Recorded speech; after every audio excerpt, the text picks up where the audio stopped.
Good morning, Australia. I'm Thomas Cowley. And I'm Ethan Jenkins. Today, we will be talking about something very near and dear to our hearts. That's right, Thomas. Today we'll be talking about video games. Yes, now we'd love to talk about video games under a more positive way, but unfortunately we're talking about how video games are misrepresented in the media. So explain then, Thomas, how are they being misrepresented in the media? Well, Ethan, we've taken this article from www.mirror.co.uk, and the website's first statement is that video games all around the world play 3 billion hours of video games per week. So they're implying that too much time and effort is put into these games. That's right, Ethan.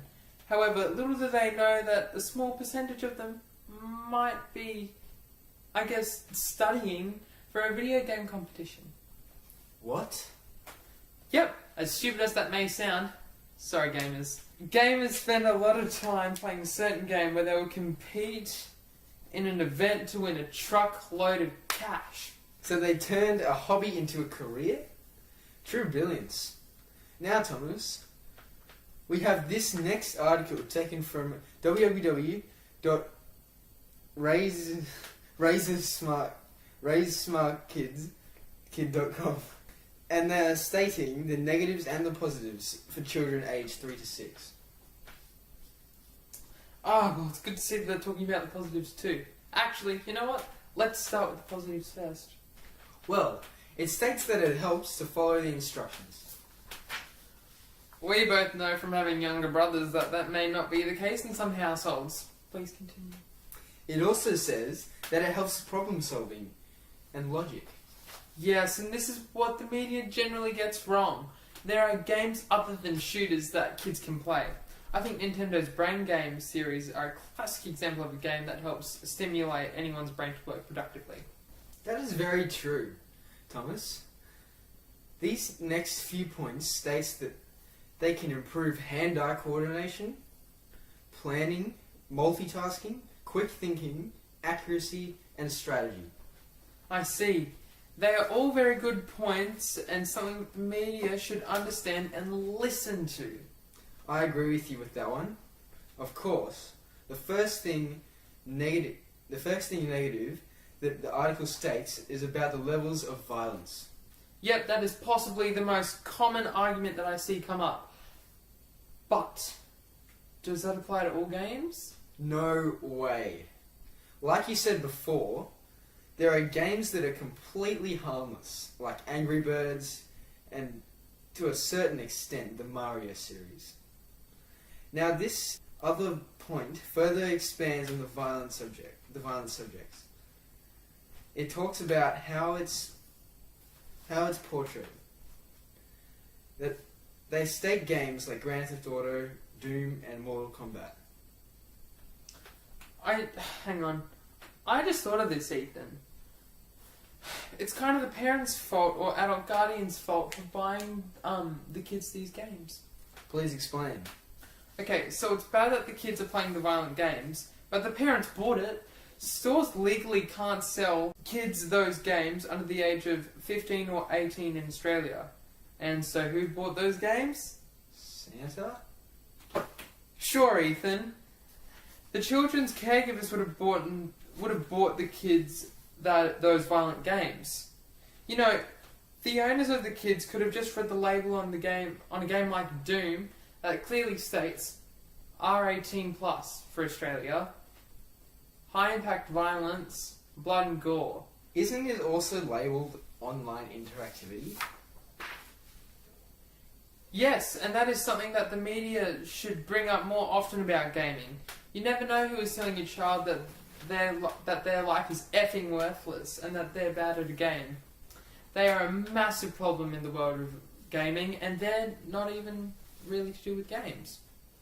Well said. It also says here that some games like, again, Grand Theft Auto are encouraging criminal behaviour. I feel that there are actually would be those people with mental health issues out there that play these games and end up going to prison for shooting up a school or delaying drugs. Dealing like that. Agreed. And one more thing before we move on. They become socially closed off from everyone else. I know people who game all the time and they tend to be socially awkward. And some viewer advice is that if you have a child or teenager that loves to play video games, they have some recommendations on how to control the gaming addiction towards the bottom. Now we move on to another source of information coming from www.familyresource.com, and they have listed the top 5 reasons why games are bad for you. Okay, so let's start at number 5. Video games can rob you from real life experiences. What does it mean by that? Well, Ethan, they're pretty much saying that you're wasting your time inside gaming when you could be out mountain biking, going on trips, or hanging out with your friends at somewhere like a cafe. Okay. Which kind of leads on to the next point. Video games are a distraction. It sounds like they're trying to say that instead of focusing on more oppressing matters like finishing schoolwork or paying taxes, you're stuck in a virtual reality, again, wasting your time. Couldn't have put it better myself. The next point is that video games can hurt relationships. Now, I definitely see what they mean by you shutting yourself off from someone you care for, whether that be your significant other or just your mates. But what if that is what you both love to do together? Like, what if that is a strong, solid foundation of your relationship? Okay. The number 2 spot states that video games can be expensive. Not going to deny that one. I know from personal experience, I have ended spending well over $100 on a video game, buying additional content for it online. They know how to get you to give them money by saying, "Whoa, check this cool new character out," or "Check this cool new setting that we added to the game," etc. I can relate to that story too. But now moving on to their final point being, drumroll, video games can be addictive. I've seen this argument pop up a lot actually.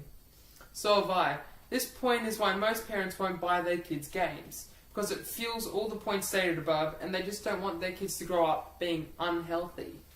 This means mentally, physically and emotionally unhealthy.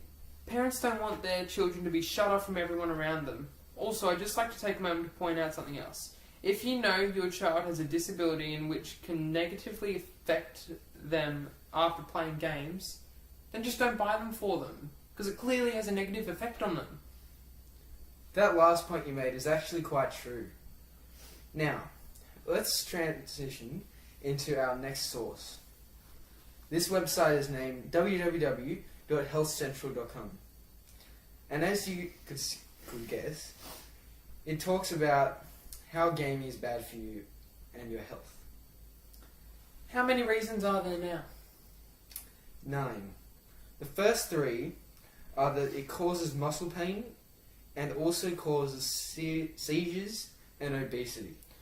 Now, I know that if you go onto the PlayStation systems, it warns you just before even you log in to the actual PlayStation that you should not play games if you are sensitive to like strobe lights or if you're prone to having seizures.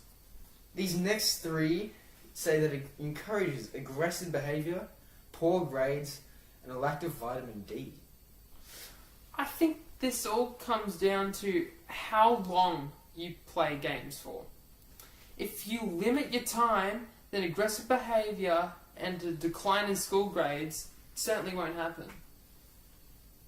Good advice. Now the 3 last points say it changes your physical appearance, lack of sleep, and attention problems. If I'm honest, I reckon you could put obesity and change in physical appearance together, because to me, they sound very similar. And as you said before, lack of sleep and attention issues won't happen if you limit your time on screens. Now that's very true.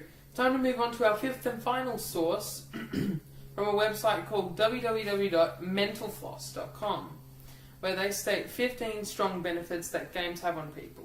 We won't say all 15, but you're more than welcome to read up on them if you please. Their first point may shock some viewers, and it's that they help produce better surgeons. Wow, explain. Well, studies show that people who play games have a 32% less chance of having surgeons that make mistakes in their laparoscopic area during their pracs. And just in case you viewers were wondering, laparoscopic means it's like the tiny, like they have to do small incisions. So they're the surgeons that have to use fine motor skills. Truly fascinating. Please continue.